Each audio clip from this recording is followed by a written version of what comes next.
सभी देखने वालों को विपिन का बहुत प्यार भरा नमस्कार। अविनाश का भी नमस्कार। आज हमारे साथ एक जानी मानी शख्सियत श्री अविनाश जी आज हमारे बीच में है, जो कि हमारे नमस्कार, आभार, अभिनंदन। जो कि हमारे कुछ जो कि बहुत ही अहम सवाल हैं आज की इस दौर में। अविनाश जी उनका जवाब देंगे। तहे दिल से। तो हमने ये सवाल काफ़ी लोगों के हमारे को ईमेल आए हैं, व्हाट्सएप मैसेजेस आए हैं। तो काफ़ी लोग हमसे पूछते हैं कि कभी आप किसी प्रोग्राम में ये सब सवाल उठाइए और जानने की कोशिश करेंगे आज अविनाश जी से कि उनका क्या सोचना है आजकल की इस दौर में। अविनाश जी, आपका बहुत बहुत स्वागत है हमारे इस प्रोग्राम में। शुक्रिया विपिन जी, और आपके दर्शकों को भी मेरा प्यार भरा बहुत बहुत शुक्रिया। नमस्कार। तो सबसे पहले हम आपसे ये जानना चाहेंगे कि अभी आज के इस पेंडेमिक के दौर में आप क्या समझते हैं कि इकोनॉमी इस दुनिया की और उसमें भी खास तौर से भारत की इकोनॉमी किस तरफ जा रही है? क्या हम इस चीज़ से उभर पाएंगे या ये और ही हमारे को मुश्किलों का समय देखना पड़ेगा? बहुत उम्दा क्वेश्चन है विपिन जी। अगर मैं इस सवाल को देखूं तो इस सवाल के मैं दो भाग करना चाहता हूं। पहला, जो कि सिर्फ एक पैंडेमिक से रिलेटेड, और दूसरा जो इकोनॉमी इस पैंडेमिक की वजह से खराब हुई है, और इन जनरल जो इस इकोनॉमी किसी बिना पैंडेमिक के लोगों ने, इस दुनिया ने या देशों ने देखा है कि उसका क्या किस तरफ जा रही है। तो प्री पैंडेमिक ऐसा है कि बहुत सारे देशों की इकोनॉमी बढ़ रही थी। इट जिसमें कि इट हमारा इट भारत देश भी था, जो कि जिसमें काफ़ी। भारत देश भी था।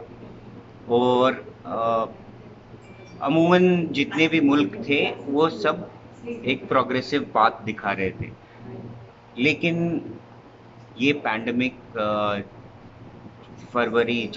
जनवरी फरवरी से स्टार्ट हुआ, और जो इसका ज़्यादा फैलते फैलते अप्रैल अप्रैल से अप्रैल के इसके ज़्यादा आसपास। रिपरकेशंस हमें दिखे। तो उसमें मैं बोलूँगा कि नॉट ओनली इंडिया, बट बहुत सारे अच्छे स्ट्रॉन्ग इकोनॉमी वाले मुल्क जैसे यूके, रशिया, बहुत सारे वेस्टर्न कंट्रीज इंक्लूडिंग अमेरिका, सारी इकोनॉमीज डाउन पाथ पे, except China, with known reasons to them. They have maintained that they are somewhere at 3% of their GDP. तो बाकी मुल्कों में ऐसा नहीं है, सबके ग्राफ नीचे जा रहे हैं। India is touching 23%। तो ये एक लॉन्ग टर्म में ऐसा नहीं रहने वाला। अभी कुछ आंकड़े आए थे 2-3 दिन पहले, जिसमें बोला था कि India will grow by 2-2.5% in next year, first quarter. तो जैसे ही एक वैक्सीन, एक इस पैंडेमिक को कंट्रोल करने का कुछ जरिया मिलेगा, तो it will be business as usual, business as normal. तो आशा करते हैं कि वापस इकोनॉमीज रिवाइव करेंगी। काफ़ी अच्छी बात बोली आपने। मगर अभी आज के दौर में अभी मोदी सरकार के बारे में आपका क्या ख्याल है? क्या उन्होंने ये पेंडेमिक के टाइम पे जो उन्होंने डिसीजंस लिए हैं, कुछ लोगों का कहना है कि सरकारें अच्छे से इस पूरे सिचुएशन को अच्छे से हैंडल नहीं कर पाई, और जैसा कि आप देखते ही हैं, भारत में तो मतलब हर चीज़ के लिए मोदी जी को दोषी ठहराना ये तो एक फैशन है, ट्रेंड है। तो आपका क्या नज़रिया है इसकी तरफ? क्या आपको लगता है कि मोदी सरकार के फैसले और नीतियां इस सब में सफल नहीं हो पाई, कारगर नीतियां नहीं थी सरकार की? विपिन जी, मेरे हिसाब से जो मैं देखता हूँ मोदी सरकार की नीतियाँ पिछले 6 वर्षों में, उनके पहले टेन्योर में 5 साल के और अब लास्ट 1 ईयर जब से वो वापस सरकार में आए हैं, बहुत अच्छी अच्छी नीतियाँ आई। हर एक नीति जब लागू होती है उसका कुछ फॉल बैक होता है, उसको अचीव करने के लिए। जैसे कभी आप स्प्रिंग का फोर्स चेक करने के लिए you have to pull it back, then you will know कि उसकी टेंसाइल स्ट्रेंथ के हिसाब से वो कितना आगे जाता है। तो वैसे ही जब आप कोई पॉलिसीज इम्प्लीमेंट करते हैं या एग्जिस्टिंग पॉलिसीज में चेंज करते हैं, उसमें एक खिंचाव रहता है जहाँ पर बहुत सारे लोग उस पॉलिसी को, उस चेंज को या तो एक्सेप्ट नहीं कर पाते हैं, जिससे कुछ तनाव आता है, या एज यूजुअल ऑपोजिशन में जो लोग बैठे हैं जिनका काम है हर चीज़ को हमेशा नेगेटिव पोर्ट्रे करना, वो लोग ऐसी बातें करते हैं। हाँ, ये ज़रूर है कि सरकार हर चीज़ एकदम से ठीक नहीं कर सकती। उसकी नीतियाँ लागू करने में और फिर उनको चलने देने में ताकि उसका रिजल्ट सामने आए, इट टेक्स सम टाइम। तो जो नीतियाँ पुरानी सरकारों ने इतने सालों से रखी थी, जो थी, इम्प्लीमेंट हुई थी, जो वो नीतियाँ जब 60 साल में कोई बेनिफिट नहीं दे पाई, जिससे मैं आपको ज़रा रोकना चाहूँगा, मगर इसमें भी 60 साल में बहुत सारी नीतियां तो ऐसी हैं जो कि योजनाएं मालूम नहीं कौन से ज़माने में बनी हैं, मगर ये आज की जो मोदी सरकार है, इन्होंने उनकी योजनाओं को वापस से जीवन दान दिया है। और वो योजनाएं, बहुत सारे प्रोजेक्ट आप देखेंगे जो कि मालूम नहीं कौन से ज़माने में अप्रूव हुए हैं, उनका शिलान्यास किया गया है, फाउंडेशन स्टोन डाला है, मगर उसके बाद किसी ने पूछा नहीं। तो आप तो मेरी मोदी ही जी ने ही वो तो आप मेरी ही बात को एक्चुअली अपनी तरफ से भी हाँ बोल रहे हैं कि जो पुरानी 60 साल की नीतियां थी, उन नीतियों को इम्प्लीमेंट करने में या तो कुछ कदम उठाए गए हैं। कारगर कदम नहीं उठाए गए हैं, या तो वो उन्होंने आपको एक डिसाइसिव आउटपुट नहीं दिया है। तो मोदी सरकार मेरे हिसाब से उस चीज़ को इम्प्लीमेंट करने की कोशिश कर रही है, एंड बहुत हद तक मुझे लगता है कि वो कामयाब भी हो रहे हैं। हाँ, एक बात है, जो आम पब्लिक है, जिनका नीतियों से, वो नीतियों को अपने वो सिर्फ फायदा देखने में इंटरेस्ट रखते हैं। वो उनको सिर्फ बिजली, पानी, सड़क और अपने घर में क्या हो रहा है वहां तक सीमित मतलब है।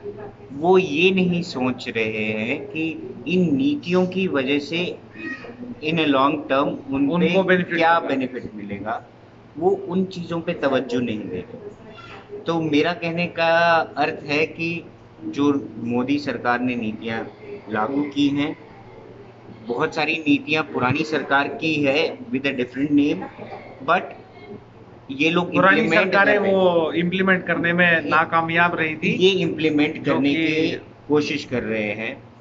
और उससे ज़्यादा इन लोगों ने काफ़ी ऐसे अहम फैसले लिए हैं जो पुरानी सरकार नहीं ले पाई। स्टार्ट में जब मोदी सरकार आई, बांग्लादेश के साथ हमारा 50 साल से एक छोटे से लैंड के लिए डिस्प्यूट था, बॉर्डर डिस्प्यूट, जो कि पहली सरकार बनते ही पहले वो डिस्प्यूट ही खत्म कर दिया। तो ऐसी बहुत सारी नीतियां हैं अप टू धारा 370 को हटाने में जो मोदी सरकार कर रही है। तो फाइनली ग्रास रूट लेवल पे जो एडमिनिस्ट्रेशन बैठी है, सेंटर में तो मोदी सरकार है, स्टेट में एक चीफ मिनिस्टर का रूल रहता है, एक पार्टी का रूल रहता है, तो वो कैसे स्टेट में इम्प्लीमेंट करें, तो वो सारा हम मोदी सरकार पे ब्लेम नहीं थोप सकते। बहुत सारी राज्य सरकारें ऐसी हैं जो कि केंद्रीय नीतियों में रोड़े अटकाने की कोशिश करते करती हैं, जिसमें कि उसमें सबसे पहला नाम जो है वो भाजपा सरकार भी हो सकती है, क्योंकि उनका लोकल जो डेमोग्राफी है, जो उनका लोकल स्ट्रक्चर है, वो सेंट्रल गवर्नमेंट के स्ट्रक्चर से मैच नहीं करता है। वो ऑपोजिशन की सरकारें भी हो सकती है। तो राज्य और केंद्र दोनों अलग चीजें हैं, अलग तरीके मगर से दोनों का देखा मिलजुल जाए। के काम करना बहुत जरूरी है, उसी से हमेशा देश की प्रगति हमेशा। में योगदान मिल पाएगा। अच्छा, अब हम राजनीति से हटके थोड़ा मनोरंजन की तरफ चलते हैं। आप तो ब्रेक लेंगे, एक कमर्शियल ब्रेक? चलने दीजिए अभी। तो अभी आजकल आप सुन रहे हैं कि कंगना रनौत का काफी कुछ खबरों में काफी बोलबाला है उनका। जी। तो आपको क्या लगता है कि कंगना रनौत जी ने जो हर चीज पे एक स्टैंड लिया है, क्योंकि वो बोलने से नहीं चूकती हैं, वो बेबाक तरीके से हर चीज पे बोलती हैं, तो आपको क्या लगता है उनका स्टैंड सही रहता है? क्योंकि मैं कहीं ना कहीं समझता हूँ कि उनमें एक राजनेता बनने की पूरी काबिलियत है। बाकी उनको कुछ ग्रूमिंग की ज़रूरत है, बाकी बेपाक तरीके से बोलना तो कंगना जी ने काफ़ी अच्छे से दिखाया है दुनिया को। वो किसी भी मामले में बोलने से डरती नहीं है। आप क्या समझते हैं कंगना जी के इन आजकल के इस? मैं विपिन जी ये बोलूंगा कि एक तो ये किसी के पर्सनल व्यक्तित्व के बारे में बोलना है, जो कि मैं सही नहीं समझता। किसी के पर्सनल नेचर के बारे में बोलना, उनका नेचर किसी भी तरीके का हो, वो बोलती हो किसी भी मुद्दे पे, या वो किसी पक्ष में या विपक्ष में जिस भी मुद्दे के हों, वो उनका निजी अपना व्यक्तित्व है, वो उनका ओपिनियन है उस चीज के बारे में। हाँ, लेकिन जो चीज देश हित में वो खुल के बोलती है, मैं उस उन बातों से काफी सहमत रहता हूँ। और जो वो अपनी इंडस्ट्री के बारे में बोलती है, मैं कहीं सहमत कहीं असहमत हूँ उन चीज़ों से। तो मैं इस विषय पे ज़्यादा टिप्पणी करना पसंद नहीं करूँगा। चलिए, ये हम समझ सकते हैं क्योंकि ये किसी के पर्सनल बिहेवियर और उस पे डिपेंड करता है। अच्छा, आज ने हाल ही में सुना होगा कि जम्मू कश्मीर में जो रोशनी एक्ट था, जी। वो जम्मू कश्मीर हाई कोर्ट ने उसको रद्द किया है। और उस कानून के तहत जिन लोगों को ज़मीनें आवंटित की गई थी, जी। वो भी रद्द कर दी आदरणीय गई। हाई कोर्ट ने बोला है कि ये सब गलत है, ये सब इनसे वापस लेना चाहिए। तो आप क्या समझते हैं कि स्पेशली हमारे जम्मू के लोगों के लिए, हमारे जम्मू प्रदेश के लिए ये इससे फ़ायदा होगा कुछ? जी, जितना मैं इस विषय के बारे में जानता हूँ, माननीय हाई कोर्ट ने काफ़ी अच्छा डिसीजन दिया है। उनका ये मानना है कि ये एक्ट कुछ पावरफुल लोगों ने अपने फ़ायदे के लिए बनाया था। तो उन्होंने अपना जो निर्णय दिया है, इसके लिए कमेटी फॉर्म होगी, और वो कमेटी इसका जायज़ा लेगी कि जो जो लैंड एलोकेशन इस एक्ट के अंडर हुई हैं, अभी उनको सबको होल्ड पे डाल दिया गया है। एंड ये कमेटी पूरा विचार विमर्श करके, और जिन जिन अलॉटीज़ को ये लैंड एलोकेट हुई है, उनके साथ बातचीत करके, उनका बैकग्राउंड चेक करके वो किसी नतीजे पे पहुंचेगी। इसका डेफिनेटली जो जम्मू कश्मीर की जनता है उन पे प्रभाव पड़ेगा। वो एक अच्छा प्रभाव होगा, क्योंकि इससे आम पब्लिक में एक मैसेज जाएगा कि जो लोग पावर में रहते हैं वो अपनी मन मर्जी से कोई भी एक्ट आम जनता पे लागू नहीं कर सकते। वहाँ पर कोई ना कोई एक चेक, एक अथॉरिटी होनी चाहिए जो कि ऐसे एक्ट्स, रेगुलेशंस लागू करे, जो कि इस केस में नहीं है। तो दर्शकों, ये आपके सामने आज अविनाश जी हमारे प्रोग्राम में थे, जिन्होंने कि जो आजकल के चलते हुए मुद्दे हैं जो कि काफ़ी गरमाए हुए हैं, उन सब चीज़ों पे अपनी रोशनी डाली। हम अविनाश जी का बहुत बहुत शुक्रिया अदा करते हैं कि वो हमारे प्रोग्राम में आए और हमारे शुक्रिया। साथ उन्होंने अपनी सोच साझा की है। तो इसी चीज़ के साथ मैं आपसे विदा लेना चाहूँगा। हम फिर मिलेंगे। नमस्कार। नमस्कार। नमस्कार।